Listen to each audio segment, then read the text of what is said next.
Haha, we are live. And this evening, again, as usual, we have an amazing show lined up.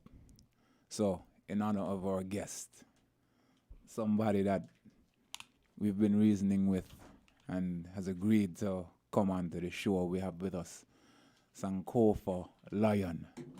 So we say, Sankofa, greetings in the name of His Imperial Majesty, Emperor Haile Selassie the First. Yes, I give thanks, greetings. Yes, in I. the name of the Almighty Father, His Son Yahshua, Emmanuel the Messiah, and Emperor Haile Selassie the Kidamawi. I Kings of Kings, Lords of Lords, conquering line of the tribe of Yehuda, elect of the Most High, light of this world. Hail the eyes, last the first, Jah, Rastafari, give thanks. Yeah, man, honor. Yes, I. Yes. So, Sankofa, how have you been, sir? Well, life is great. We give thanks for life, for every opportunity to breathe that fresh air, that the Almighty give us. We cherish it because it's something that's very important. Life, is one of the greatest gifts that was given unto mankind. So we just give thanks for life and give thanks for all the experiences. That kind of gratitude that you're expressing, most times we don't see that coming forth or coming forward from the average person. The average person stressing about the day-to-day experiences and life and bills and all of these things. And I would assume that even that gratitude, that grounding, that foundation is centered in your faith, in your liberty, which is Rastafari. Yes, I. Where did that grounding come from? Where did the connection to Rastafari start for you? Where the connection to Rastafari start for I, man. Well, from youth, that your spiritual energy, go towards things as you come up as a youth. And from I was a youth, my mother always play conscious music, Bob Marley, inside the house, and a lot of reggae artists, and she was around Rasta. So I think within the farm there, it was embedded in me, but I didn't understand much about the faith itself, the liberty of a Rastafari. It's only when I went forward now to learn at university and I had the opportunity to read the book on His Majesty, where I get a better understanding of the person himself that we call Rastafari. I read his 2 autobiographies when I went to university early, like when I was about 17, 18, around that time in there. And I get to actually read about the king and see the divine attributes of the king, his lineage coming, being the last king from the throne of David, being the ancient, within these times, the ancient of days, because the king himself coming from that lineage there, he was technically being the ruler on earth for the ancient Hebrew Israelite order. He was the last standing leader, which came from the line of David, Solomon, Sheba. So all the ancient order that believe in a one God meditation, His Majesty was actually the head of that, they're treading on the earth at that time there. And seeing that Ethiopia was the only nation at the earth that was so strong and defeated all its enemies, you could have recognized the power in the nation and the people, because they had the privilege of having the Ark of the Covenant. So understanding all these things, it made me look to His Majesty to say this man is more than just a man, because at that time there, how could Africa be free and no other nation of the African descent is free except for Ethiopia? And there was other things still, because when you read about His Majesty now, He show you to deal with the Bible as His refuge. So He still send you forward to the scripture, where you get a better understanding now. It's like even though you read the Bible before, or you always be reading the Bible, now you get to see the Bible with a better look. It's like you put on a glasses and you could see things more clearer and understanding of the Bible, because remember, everything stopped at Christ for the Christians. Right. And they never taught us that afterwards they had this ancient spiritual order that continued in Ethiopia, even before Christ and even after Christ, but is of the same lineage as Christ. The Messiah may talk about, the Messiah, because there's many Christ. that means just anointed, but me talk about the Messiah, Yeshua. So after you recognize all these connections and His Majesty going and showing you that you still have to live according to the precepts and the principles of the Bible, and I was able to live the life that I know, which was coming up in the Christian faith, but live it with more authority, because His Majesty set certain orders in the way that we have to live, that we was able to now see it more clearer. There was actually a lineage to show us a lot of things about the order and give you a living example, because His Majesty come having children, His Majesty come having feelings, earthly manifestation. So we had a leader now, we could have looked forward and saw the way clearer in the sense of an earthly person doing earthly things but still living a righteous life, a righteous example. Okay, so for I and I. when you said that now, it bring me back to utterance by Marcus Garvey, where he said, look to the east for the coming of a black king. Yeah. So, is the Rastafari attachment to Emperor Haile Selassie kind of centered in the same utterance by Marcus? Because Marcus Garvey for the Rasta faith is a messenger, essentially. Yeah. Yeah? Okay. So, look to these for the coming of a black king. Yeah. But when Marcus said that, Marcus was still filled with the Irish when he said that he could have been even reading from a play. But it's the Irish that Father put in his mouth to say still. It ended up to be a prophecy still, because it's like at the time when Marcus said that, this was in April 1928. He not knowing that His Majesty in October 7, 1928 would have been crowned. And he the said coronation. that a prince shall be crowned king. You see it? So it was like, at that time, Ethiopia was the only free nation in that part of the world, in Africa. So it's like he only could have been referring to one person.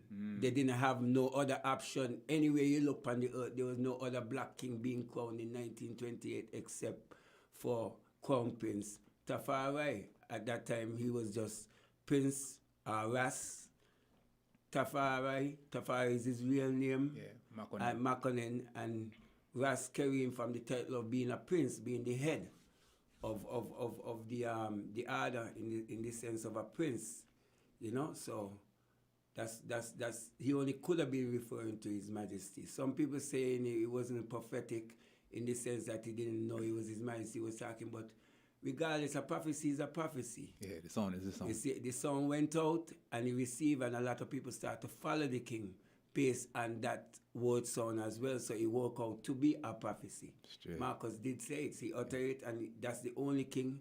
And whether he couldn't have had so much inside information, because when His Majesty became king, it was a spur of the moment thing. It was nothing pre-planned. So it had to be some form of insight divine from the Almighty to put Marcus to utter these things, even though he might have been saying something from a play. It's still, he was the one who said it, and he reached out to many people, and it was manifested through His Majesty crown in one time that said year. Right.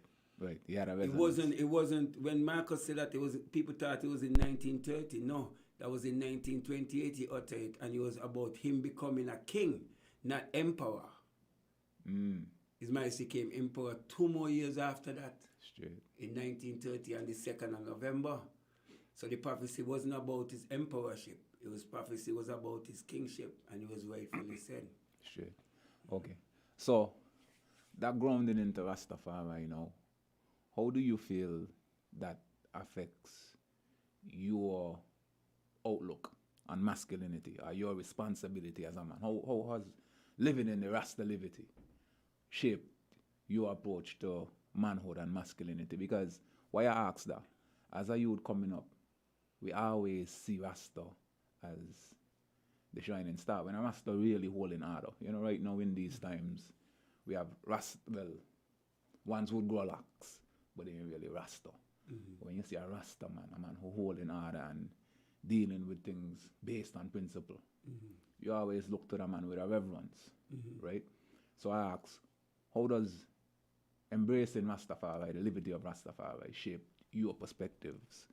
One, as it relates to family, and two, in terms of just being a man. Yeah. give thanks for that question because as Rasta and even a Christian, really, a true Christian life will teach you that abortion is a wrong thing. So, first of all, Rasta don't believe in abortion. You see it? We believe that you can protect yourself and it's better to do it without using a lot of hormones, pills, and all these things on top of your penises and all these things. And, we believe in more natural uses of things, if anything. But we not to say to kill. You could prevent and try to say you don't want to have, so you try to deal with the moon and the energy. But sometimes the reality of the situation, we have to also just allow things to go naturally. If you're in tune with nature, you're supposed to let everything flow naturally. You can't believe in life and still death at the same time. You see it? So being a Rasta, that was one of the first things. When you deal with family life, you're dealing with family life. And in order to have proper family life, you're making a contract with the woman. It's a marriage, but it is also a contract, because that's how the marriage is really in the ancient. It's a contract you're making with a woman.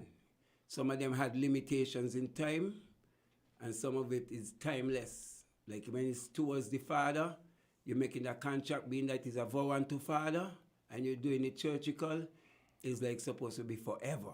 But there's other marriages in Africa where a person just say they want a wife for 7 years, they're gonna think, and if wife come over, they're gonna share the dowry and however they're gonna help with the youths. They have everything done place in the contract already, and they sign off a contract, and they're still married, and they could go through life. When the time finish, they could actually renew the contract. But within Rastafari, our teaching now, His Majesty came as an example, and he had one wife, and he married to her in a churchical sense, meaning that they wear crowns together and they made oaths towards one another to live forever in love with one another. They had 6 children together. His Majesty had one youth before that, which was Woman a Walk, before he got married to Empress Menen. So by example, you're seeing that just like in the beginning, Father gave us the order to procreate. In order, procreation was going forward. So being a Rasta and dealing with my masculinity, part of that day is to get a wife and have children and rear them up into the principle that His Majesty have from the ancients, that come from the ancient principles of the Godhead. You see it? Which is have a wife, bear children, and protect and deal with your children. And in protecting your children, you have to put spirituality first, because the man role in the order of the togetherness in the marriage is to keep the marriage together, bonded by a spirituality, being that he's the head of the household in that aspect of the order. In the realm of spirituality, you have to always lead, guide, teach, and protect your children in the order of spirituality. He can't try to do that outside of the order, because if he try to do it outside the order, then and he's not spiritually grounded, it's best if the woman is more spiritually grounded, she rule the whole soul, because the man have to be the one to try to be spiritually grounded so that he can teach. But if the man is weak in that and the woman is strong in that, she would have to teach in the order, because spirituality have to reign for the relationship to maintain. You see it? So as Rasta, we maintain the order. We have children so that it could continue, the faith could continue, and it could go down to our lineage, and hope that our children be obedient to the faith that they learn and they live according to the order, and then it goes down. And it show me you have to defend your masculinity in just the fact that Father give you the real power, in a sense, to try to lead in a spiritual way, and hope that the woman and the children them would follow, not you, just you, but hopefully you, if you're doing the right thing too, and the order of the Almighty, because you're teaching them that, and you hope that that stay with them for the rest of their life. It's not about grades and how you're intelligent for me. It's about doing the right things for me with my children, them being obedient to me and to the Father Almighty, the Creator, because it's important. If I supposed to be representing Him on earth, you're supposed to be representing Him on earth. You have to be like Him as much as possible. So these are the teachings that we give. We set the order in that farm there. I want to just push on something you touched on there, which was the abortion thing, right? And in a sense, so like I guess in a perfect world, I can understand like that stance. That is, so you have like a woman and a man that's together in a relationship, and they both procreate and should keep that child. But let's say in an instance where a young lady was raped or something, and she gets pregnant from that act, would that stand still kind of remain as that she should go right through the term if she was raped and it was that kind of a setting. I think all is will by Father, in the sense like certain things is just allowed, and is like I would never try to put myself in the position of the woman and tell her what to do in a situation like that, because that's a unique situation. That is where like somebody attack her body and Yeah. she didn't have the opportunity to tell them no. She would have to make that decision, But- and but- it's gonna be between her and the Almighty, Almighty. regardless to how I view it. Father mightn't judge her the way I will judge her. I might even judge her harsher than Father in a reality. So it's like, and there might be no judgment for a situation like that as well too, because of the situation. Yeah. So I'll leave our judgment like that unto Father. Even our judgment, any woman, even if they do have abortion outside of that there, I will still leave it unto Father, but I don't think it's the right thing to do. Knowing that, especially if you put yourself in that position and it just happened, and then that life would have to be lost based on that there. But in a situation like that, you say, I will leave that unto the judgment unto Father. Yeah, because it's kind of tough sometimes to hold certain principles. Like I kind of find that sometimes if you don't bend, you're gonna break sometimes with certain things, right? Because in those situations, like that guy's raped, sometimes they ain't even put themselves in that position. Yeah, I understand everything you said. I wouldn't fight against what you said, my brother. yeah, man. To tell you honest truth, I thought about all them things already before. I know, These I could questions come imagine. up in gathering already. could Two imagine, elders yeah. already said that. What about these situations? And we can't disagree with them. It's a woman choice. But the only reason I ask it's gonna is boil down to her choice in a situation like that. But that doesn't mean it mightn't be wrong still. Is the Almighty gonna judge it according to His mercy and how He see the woman, and He gonna know the true reason behind what she doing, what she do. Because sometimes we look on things from the outside and we don't know what's going on and the internal. So I couldn't put no judgment on that, and I can't say what you're saying is wrong. Yeah. Yeah. The only reason I ask is because of sometimes with the listeners just wanted to spread the thinking right across, because people could easily feel as though like it's kind of too like it's too what's the word? Whitewash. It's a whitewash. Yeah. But I know that in the religion and in the faith and stuff like that, you guys would think a lot deeper than just about a certain principle. You gotta have like real deep reasoning. So I just want to just open up that a little bit more. You know what I mean? Well, that's where I'm gonna leave it still to, because Yeah, man. it's only a woman who going through that there Could decide. feel. Man. She got to say what she wants. But I mean, and some fathers as well, because you might be a father, you might have a young daughter, and something might happen to her in that sense. You got to be, like you said, the man of the household got to step up and support her and what decision she gonna make. You know what I mean? And so it's a mistake. It's a mistake, eh? So. Yeah, it is, my brethren, and you're right with what you're saying. Yeah. So, earlier in one of the statements them that you made, you said, based on the teachings of the emperor and following his liberty, the way he lived his life, and how, from the Rastafari perspective, we see how he lived. One of his things was protecting and teaching the youths them, right? And a big part of protection, and this is a question that I always kind of meditate, because within each human being, there's a capacity for good and evil, right? And Rastafari, dwell more in a space of oneness and love. But there comes a time for force. There comes a time for energetic action. And more time as a man, you got to handle certain things.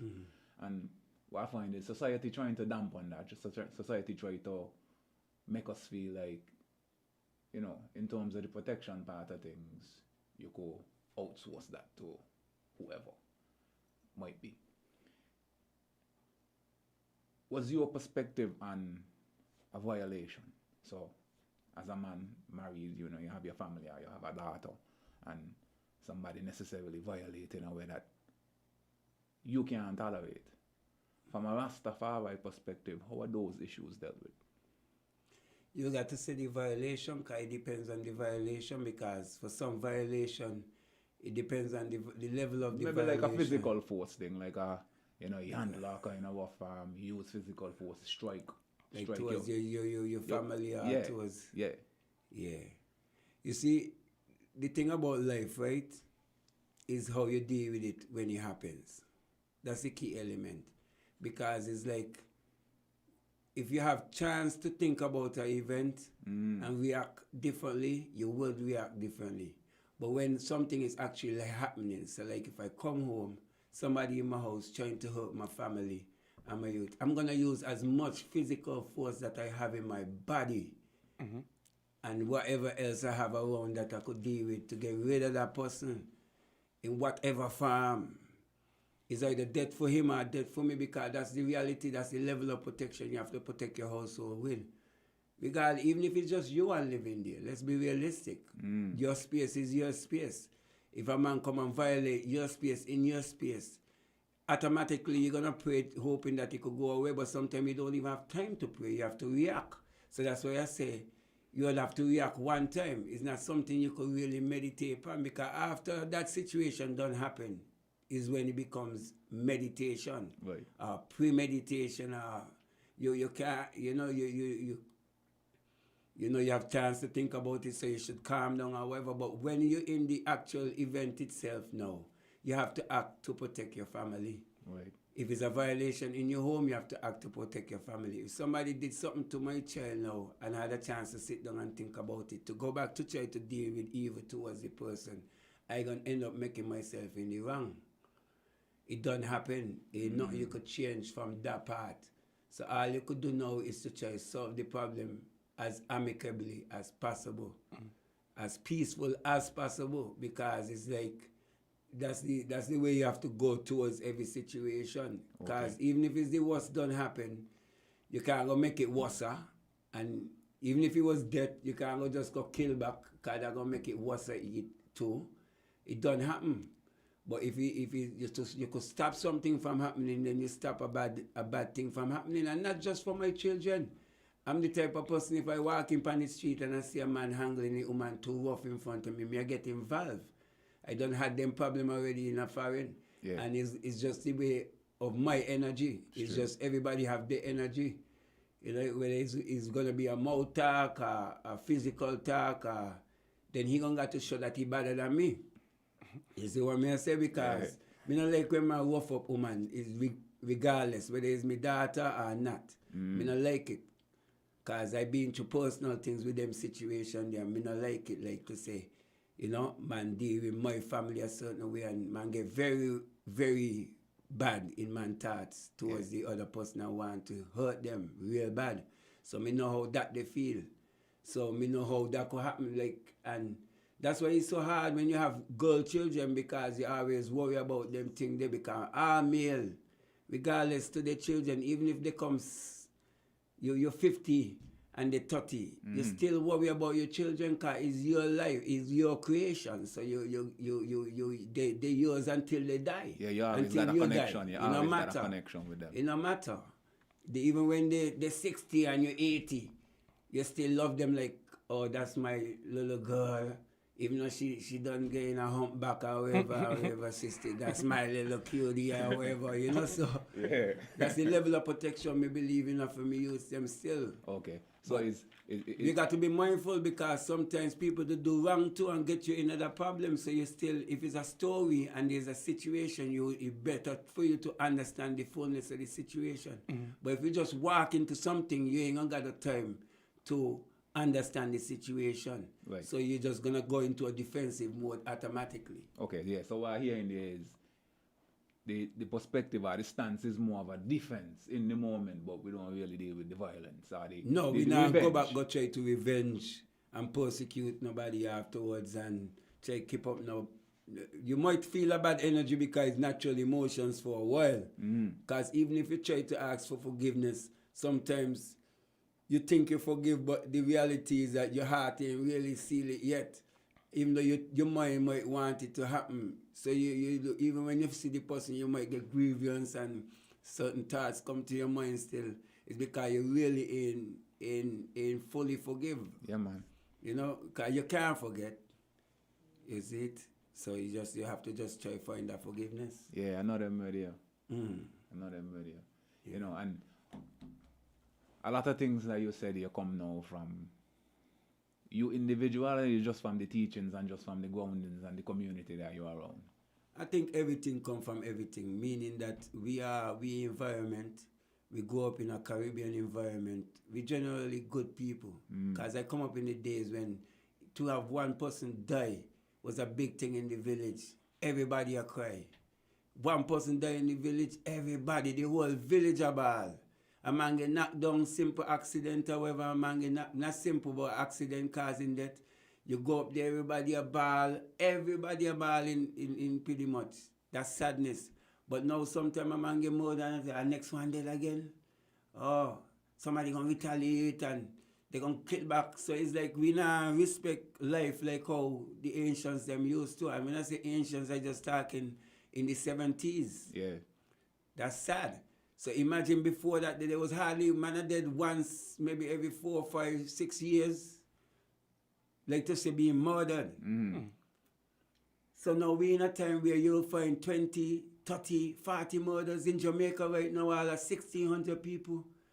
And we in the Caribbean, none of the leaders them ever go and have a sit down with the Prime Minister in Jamaica and try to find a way to cancel this. We're having a good program here in St. Kitts.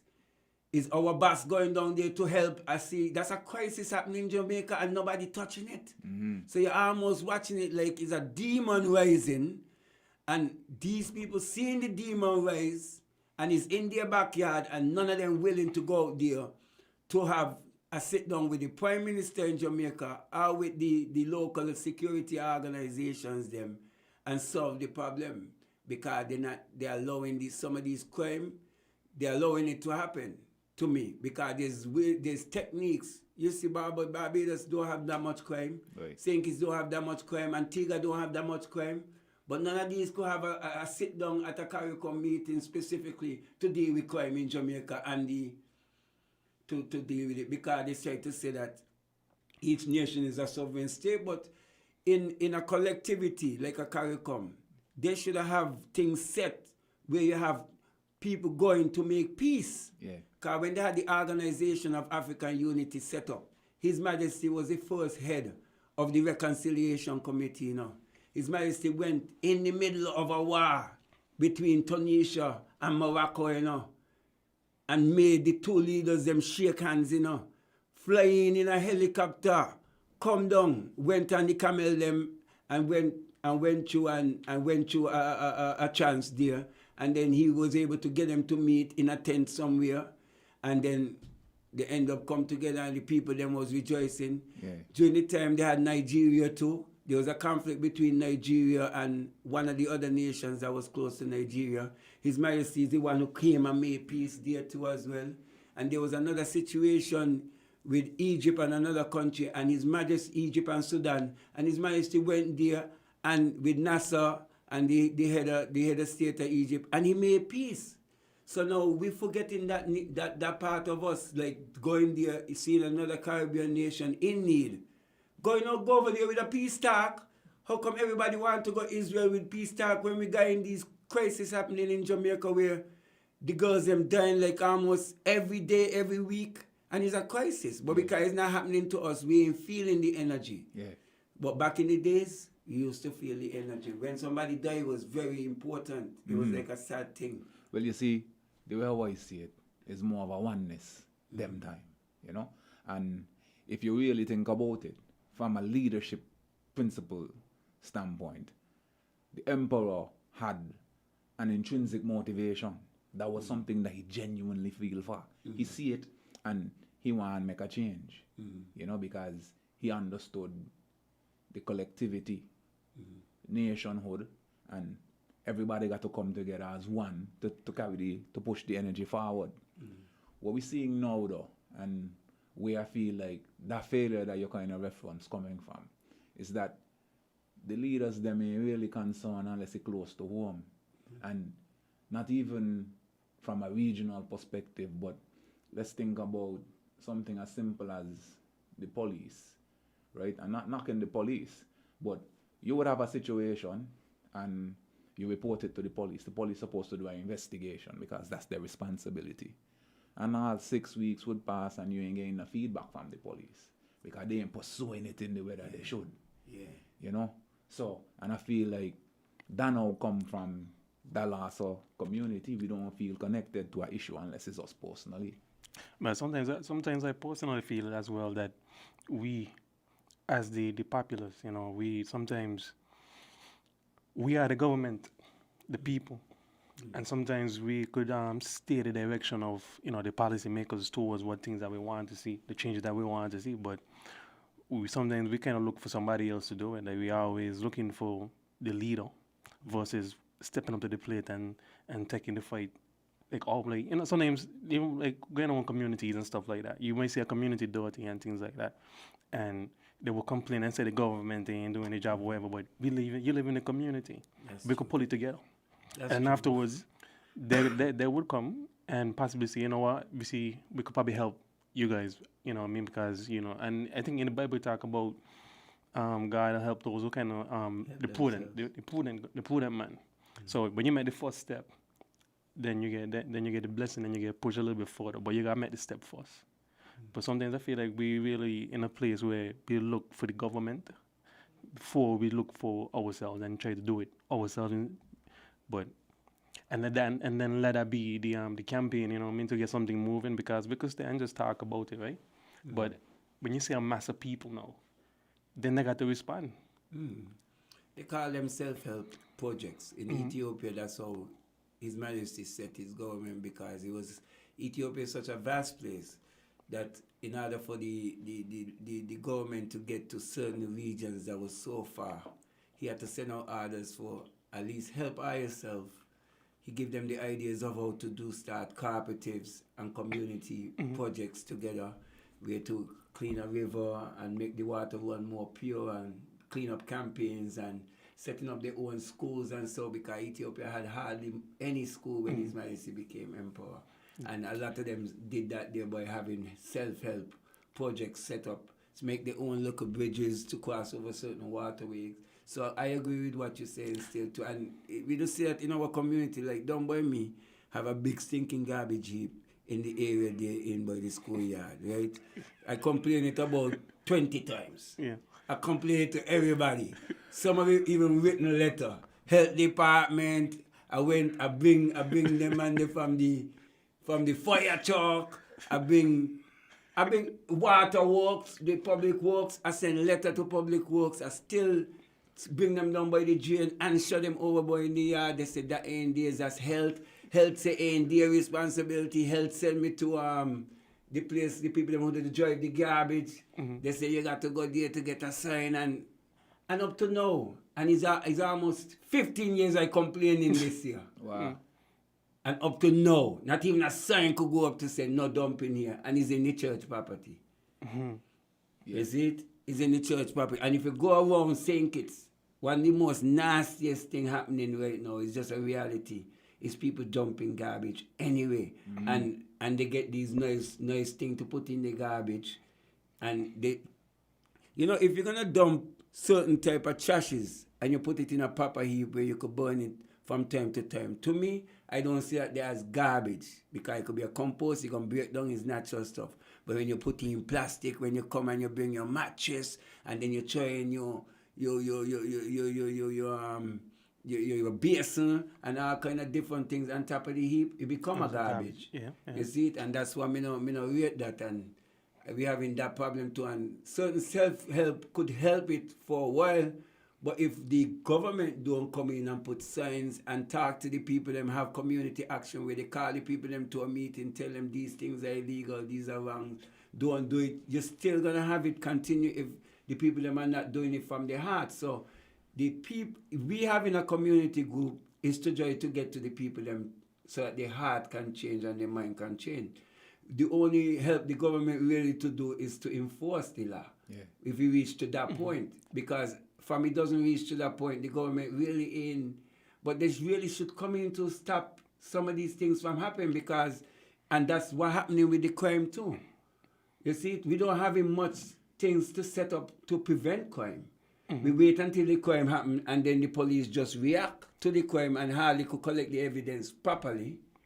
You know, they don't collect the evidence improperly, so they're not finding out who commit the crimes. You see, like So- in some communities, like let's say in the more affluent communities and stuff like that, sometimes they have a body of them that come together, the community board type of thing. And I realize like in our communities and stuff like that, in the villages and stuff like that, we ain't really have that type of sense. Some villages have it, Some and vi- some yeah. villages don't. What do you mean, like a neighborhood watch? And not just not No, watch, not but just watch, a community group. to decide, like, you know, like what's gonna happen, with, like, you know, make decisions about the community. I woke to up keep a it youth and beautified and stuff. community affairs. A lot of them, they had at a time there, they had almost the majority of the community had a club, had our group that was registered with the community, and some of it was registered to the youth department. Now, how functioning these clubs are now, that's a question. A lot of them is not functionable and they're not functioning properly. So they just need to re-engage these clubs because they're registered, and some of them might not even be registered again, and reactivate them. Sometimes people want to go start a new club, but sometimes they have to start a new club, but sometimes you could just reactivate The certain existing clubs, thing, yeah. and then Yeah. you just make it active again and start to do the works in the community, because I agree, self-help is the best way. And sometimes, so, you know, from the history, we could say that whenever there is like a leader outside of like the government, and so like a community leader, something they usually, according to how much power they have within the community, they could possibly get killed. And sometimes, and we always say, like, people that say everybody wants to go to heaven, nobody wants to die. And you know that sometimes when you become a leader in a community, right, that's a sacrificial position. And a lot of people ain't even want to be sacrificed to, you know, because, you know, usually you don't get to see the end result of the sacrifices you make. And sometimes people ain't want to take that risk in the communities, which is kind of sad, because you do need those community leaders and those, you know, those collectives to make changes in communities. Yeah. Because you need somebody, a collective, to represent for that community in like a town hall meeting or something. Yeah, but it's good if you have leaders who per se is just not the leader himself, put himself out there, but the other group members also in a collectivity, because sometimes we just like to push the person who's the president. Yeah, But sometimes you have to send, instead of the president, send the secretary or send the treasurer. It's like the groups them don't function properly enough. You know, yeah. They don't delegate responsibilities and they don't maintain long enough. I've been part of some of them, and it's like I was part of the basketball association. I started that year, the Lions, and we had plans, but we wanted to help community backyard gardening, dealing with our own gardening to even get income for us. But I had a lot of ideas, but the brethren them just wanted to look woman at the end, some of them, I'm going to tell you the honest truth. And the joyrider going into town and to have a little fame and them thing there. And some of them love the basketball thing in their heart, and that's it. But then the other parts of the club now, to deal with the community work and having reasonings and having meetings and collective gatherings to promote the idea that we have to work out something together. Sometimes you wouldn't see them function when it's time for us to go to the garden. Nobody want to come, nobody want to set up no garden. Because that's the sacrifice. That's exactly. But let me say a 3-on-3 tournament, everybody there. Yeah. Everybody come practice because they want to be on the team them and get their team and wherever. So, I mean, the whole conversation bring me back to what we was talking about off air, which is the Gideon Farm, right? And you're talking about how two groups came together and connected. And now we all have this community building, like in the mountains, like taking care of land and, you know, animals and everything. And you have family settings and, like you said, like children being born within that setting and things like that. And to me, that sounds like a beacon for community, you know? It is. It is. It's a great accomplishment and a great achievement, and I give thanks for the members of Tiwaladi House of David and even Melchizedek, Ancient Order of Melchizedek. And I give thanks for the elders, the youths, and the ladies, the female, our companions of this organization, because all of them play a great role, and we have a good communication, we have a good reasoning, we're able to sit down and solve problems. We even had a session like that today where there was an issue and we had to sit down together with the persons who there was the issue and sit down and reason it out and come to a good conclusion, because it's only through the goodwill of people coming together peace can abound really still, So it's important for us to sit down and settle matters amicably, be able to sit down and reason, not just paying a person to try to get them to do a work or to get a peace, because peace cannot be bought or sold, because there's repercussions of such a peace in the future. But when people sit down amicably and see the good purpose and they understand the reason why you're not supposed to do this, or why you did this and this might have been wrong and you offend this, and then you sit down and you agree to terms and conditions and you say you wouldn't do it like that. That is peace. You see, because both of them came together amicably and solved the matter. You see, so these are come from the teaching, and our group, not just peaceful situation we deal with, we also meet to set up the farm better, and we always have these type of gatherings, meetings. Every sabbatical, every Saturday, we go on the farm and we reason from about 3 o'clock to sundown, but sometimes we go a little bit down to 7 and 8, because after that we do a little any other business that we might have to deal with differently than a meeting with the cooperative itself, because we have a spiritual body, and then we also have the cooperative where the spiritual body more run the spiritual aspects of dealing with the group, like we deal with sanctifications. If we have any baptism to do, we perform the baptism. If we have to go to beat drum because a brethren might pass away and you have to go to by a funeral or a burial site and read a scripture, give a message, and then play some Naya Bengi. It's about 3 of those we had to deal with this week. I mean, between the last 2 weeks. So it was like, we find ourselves now where we actually functioning like a church call. You see it? The reality. Even though Rasta don't deal so much with just religion, we more spirituality we deal with and liberty. We still function in that way so that our members can have that service within the order to fulfill their faith within the spiritual order. Because these are the ancient order of the Ethiopian Orthodox faith, Orthodox Church. There's certain liberty, and we take a lot of our teachings from the faith, even though it's Rastafari we are living. Yeah. So in a community like the Gideon Farm and stuff like that, like how is the community divided in terms of like workload, like how you delegate the work? Yeah, well, how we set up is like we have a cooperative. So it's registered, so it's a registered business. So then you have to have an executive board. So we every year we have an annual meeting. Well, we don't do it every year sometimes, but it's supposed to be every year we have an annual meeting and we review our executive, make changes to any positions that need to be changed, meaning that a person could be in a position for like 3 years the max, and then after that position he would need to change. You would either decide that you want him on to continue in this position. When you bring your executive together, they decide who's going to be the president, who's going to be the vice president, who's going to be this. And so I is the president right now. I've been the president for 2 years, and this is my 3rd year. And after this year, I maybe by April or when we have the next AGM, we'll move it over to somebody else. And who was the treasurer might be some other position, or might be off the board and somebody else come in. So we have that set up already. We also have another area of the farm set up like where there's a farm manager, which is Bower, Tishan Fleming, and there's assistant to him. And within that structure, we have another structure where you have different units, because we set up our farm like an agriculture department, where you have one person going to be head of the propagation unit, another person ahead of running the farm, planting and weeding out the crops, and the maintenance of the crops. Then you have a maintenance unit of the farm who help with weed eating, fixing the lawnmowers, and certain responsibilities attached. Then you have the marketing unit. Even though I'm the president, I'm still the one responsible for marketing, and I have about 2 or 3 other persons on the farm working with me towards that. We get assistance from the PEP for about 5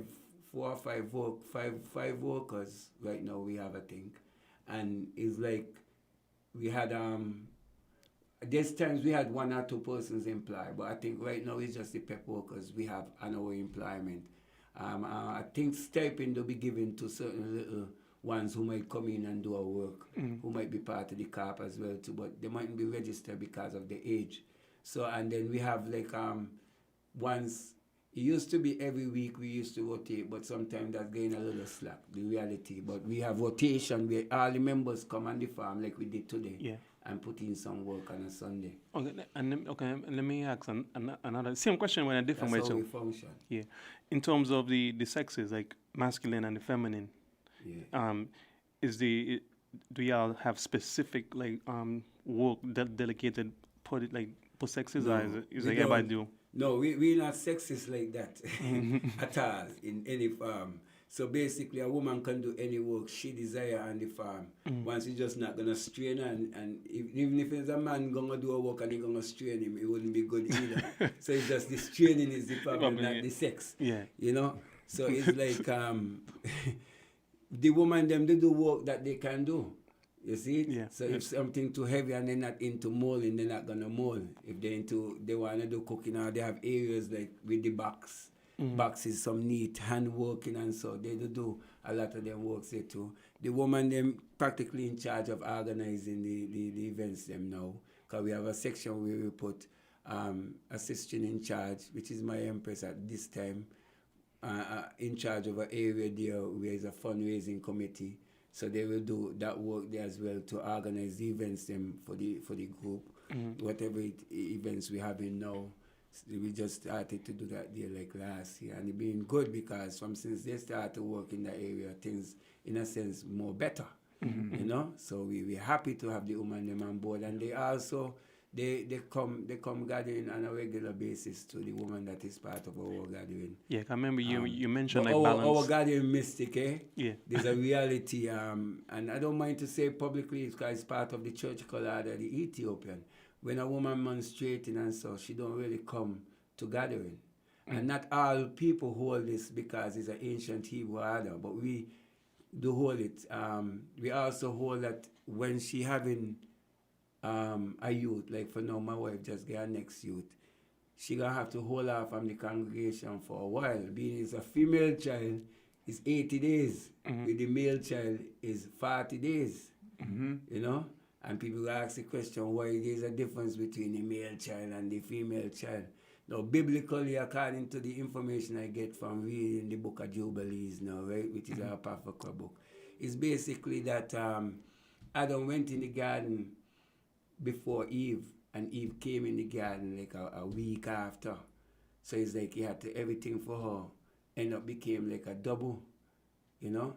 So and she was the female, so when she get a female child, the order was doubled for the energy. Okay. You see it? So that's the explanation they give.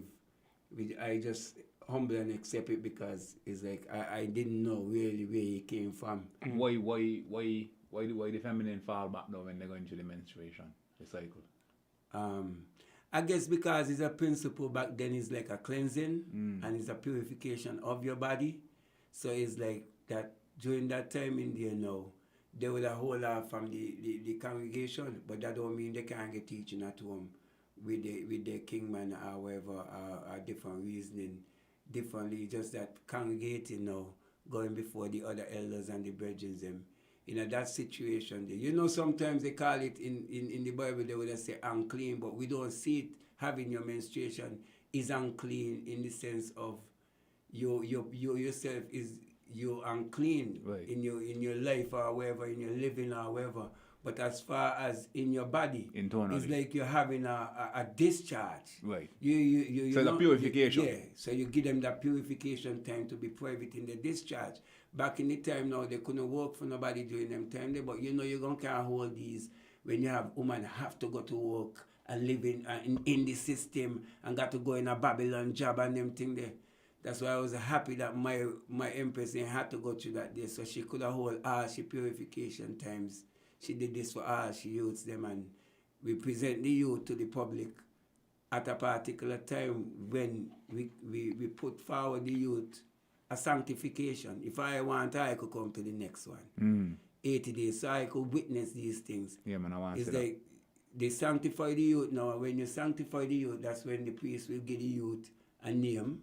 But for us now, we don't hold all that deep Ethiopian tradition like that. But it's very deep because the name that the priest give the youth is the energy he feel to call the youth. Not even the mother or the father know the name that the priest gonna give the youth until the They time. do. In Ethiopia, they do it 40 days for the male child. His Majesty name, what he got for emperorship came from 40 days, you know.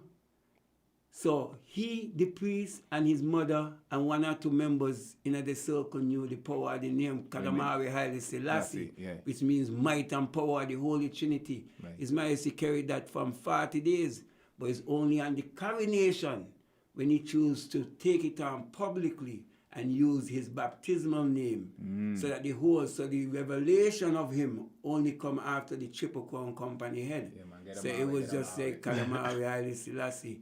It's a powerful name in Ethiopia. That means might and power of the Holy Trinity. Straight. You know, so it wasn't no accident that His Majesty carried that name, and it was no accident that the priest gave him that name when he saw the youth, because he knew the power of the youth. So he gave him that powerful name. Through the vibration. Now, we don't have the priest give the youth the name, the parents usually name it, but that's really how it's supposed to go. The energy is supposed to come from that person there with the higher power, in the sense of they being a priest towards the Most High. So, when you stand from your perspective, your experiences, right, your life experiences, and you look at how Earth running right now in these times, and how the youths them moving, what changes you feel like could be made to improve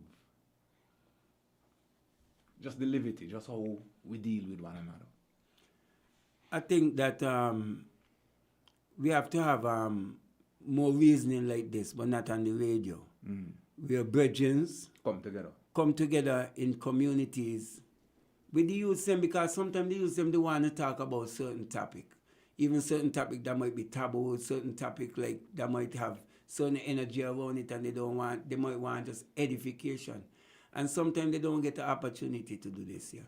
So I feel like, to me, sitting down and reasoning is always the best way to bring an energy across, or to get people motivated, or to get people understand things. It can't be like a behind back susu thing. It got to be face-to-face interaction. You make your points, another person make your point, and then you try to come up with the best conclusion for all. So I feel like more reasoning could be done. It doesn't have to be organized by no big group, but as you say, more social organizations in the community definitely is a way that we have to go forward into doing this. This is what we was doing as a probation officer. Community and social development was very engaged in these type of work. You know, we used to motivate a lot of community clubs, after school programs too. Not for somebody to go molest and touch up your youth, you know, because there's a really lot of pedophile out there. Yeah, man, but the right people have to be in the right position, because, you know, so it's like even a little drumming group that you could trust somebody. Somebody have a talent, set up a group, and the youth them need to be able to come together, have engagement, but engagement on something that's going to build the arts, build their spirituality, build even, people use the word culture, but the things them that we know that we was doing back then that gave us enjoyment, bring some of them back. Some of the ties, some of the playing, some of the games for these simple youths, instead of them having to always be on the tablet, because they don't have no other thing to do. I think Teaching the youth them how to swim, teaching them how to play football, community sporting. Agriculture too. Yeah, agriculture. Exactly. You say it, so talk more about that now. Even the agriculture. Yeah, man, no. That. I believe that that's something that's missing from the community. I mean, sometimes I sometimes I feel kind of left out, like going up there watching certain things, because you might be around individuals who grew up like that, like go take out sheep and going into the field in the morning with their parents and stuff like that. And when you have the conversations with them like later on in life, like how to basically like we plant like fig trees and stuff like that. Some basic stuff. Yeah. We don't even know the basics of to keep yourself, like, you know what I mean, sustain yourself outside of going supermarket. Mm-hmm. And I think that being, like, especially I see it as a, me say it's a family thing. I was about to say as a man, but I feel like as a man sometimes you're supposed to know how to do these things, like keep your family fed, but they be like fishing. Yeah, man, uh, self-sustained. so still, yeah, you know what I mean. I think what happened, you could just go out in the yard and plant something and just, you know. Yeah, I Bring agree with you. I force my youth them to do farming. Oh, yeah? All of them don't love it. But I force them, like tomorrow when they come from school, we gotta go up in the mountain, go reap nuts that they planted, that they cared, that they helped me mold. So when they pull out the nuts, them and see the nuts them coming out of the ground, the next best thing to do right there is just to put on a tree stone, a pot and a cover, walk up with some salt. Not all Rasta man burn salt. We don't burn salt. I do use salt. Yeah. I straight up with that. And throw some salt in the pot and throw in all them nuts, they just wash them off. And they eat something from that they grow. Yeah, man. And nothing better than, happy they gonna feel for that little out in there. Telling you. That is like a big thing for them because they plant the nuts. And they reap the nuts. They wash it off and they cooking it right there. And it's an experience, And you know. I do carry my family to go sleep in the mountain, We are just regular like that, and be honest. And I don't do that there because I don't have a nice place to sleep. I do that there so that they could understand that the joy of being in the mountain togetherness with Father, reasoning about certain spiritual energies, watching the moonlight, burning fire. Hearing the sounds. Hearing the sounds. The last time when my daughter get a little bit by the Santa people, these things gonna happen. Yeah. Yeah, life. Sometimes they in a tent, I in the shack. So, and we try to live these life. Every year, we sleep up there for at least 3 days for my Earth Strong. And there are times we sleep up there more than that there. And it's like I do that there so that they could understand nature and see how far it is. And if we could live off of what we have, how long we could live off of what we have. Sometimes it ain't enough on the farm for us to live with, so we have to carry other stuff. But we have a great time because it's out there.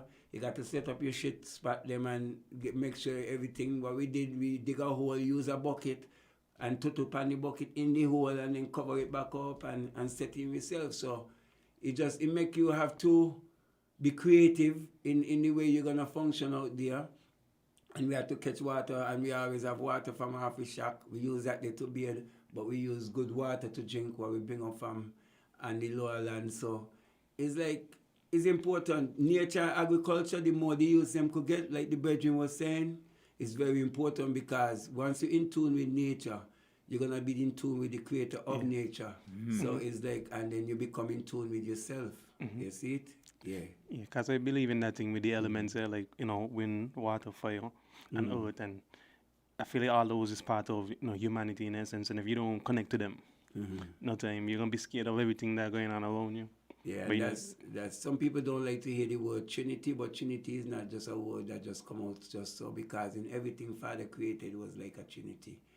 Because when you check it out, you have the moon, the stars, the sun, you see it, you still have the earth, and then you still have the waters, and then you still have above the earth the firmament. You still within inside yourself, we still have water. We still have blood, and we still have this physical nature about us. It takes a man and a woman to bring forward a child. Yeah, Trinity again. So it's like everything actually inside the body. You have the spirituality. You also have the soul, and you have the soul, the spirituality, and there's another aspect about us to the mind. The consciousness. The conscience, the mind, whatever they call it. Body, soul, yeah. So it's like within us and within earth itself is that natural order of 3 in 1 and 1 in 3. And they work together. All of these things work together to manifest something on the earth. You see it? And most of the time is life. The essence of life. And the most important element when you deal with life is water. Because 90% of us is water. 90% of the semen that go through the woman is water. So the 75% of the earth is water. You see it? So the essence of water, and then when you combine water with breath, you got life. You see it?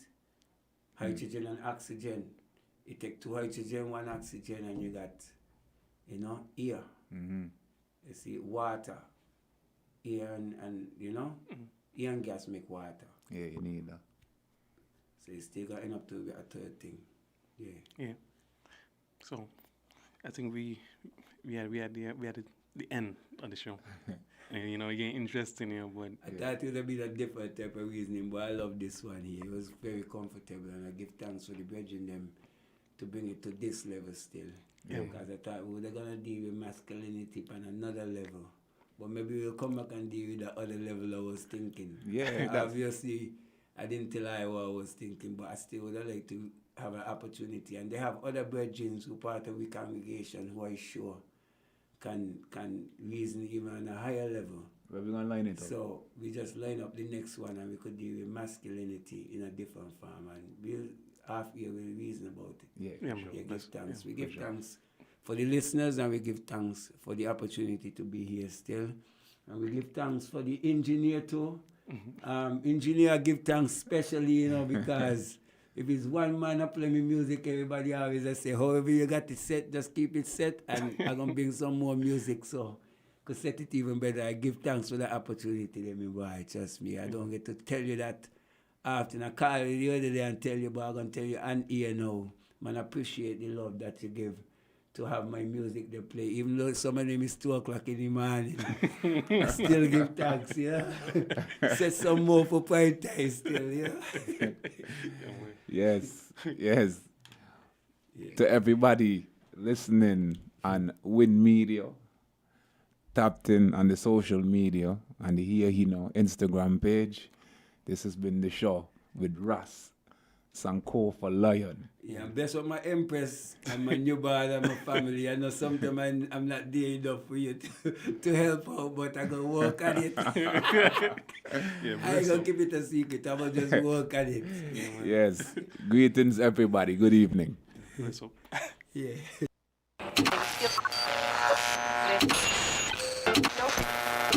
found the sound. 98.9 Win FM.